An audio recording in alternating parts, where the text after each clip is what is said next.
So a lot's happened since we last spoke to you because we spoke to you around the Meadowlands Festival. A new album, a massive gig's been announced, but we'll talk about the album first. Yeah. So what's rock and roll? So I'm going to pose that question to you. What is it to you?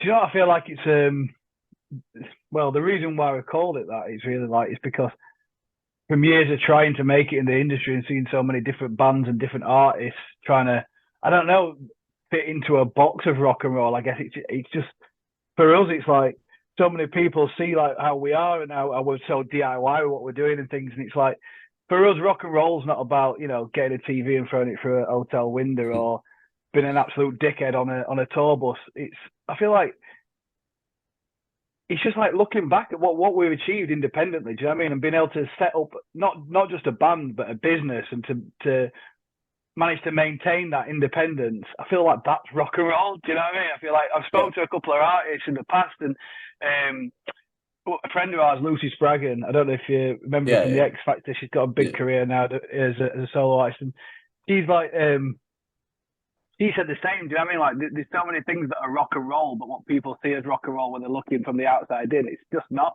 I guess Mm, it's like it's open for interpretation, isn't it? Do you know what I mean? mm, It's one of them. It's one of them things that gangsters don't walk around the streets of London with knives. They wear suits and ties, and I think that's what mm, we are. We try to do our rock and roll, and I yeah, think that kind of pretty much sums up what we're trying to say. Yeah. yeah. Well, yeah, it's interesting. So who would you compare yourselves to at the minute that you think you describe as rock and roll then currently in the industry as well as yourselves and Lucy? Do you know? I feel like it's not a case of saying that's not rock and roll because Yeah. again that's open to interpretation. People are going to say our music's not. Especially you're going to get people from past generations going that's not rock and roll. That's not where it came from. We're not talking about it as a genre. We're just talking about it as a lifestyle. Yeah. People like Jerry Cinnamon. Obviously we. Like you said, we met and we did the Meadowlands with Jerry. That amazing achievement. What an inspiration to be able to be. He's the only, going on to the Sheffield Arena, he's the only unsigned artist to ever play the arena. We're the second. And like, Uh, part of me is gutted because it's like, I wish we could have been the first.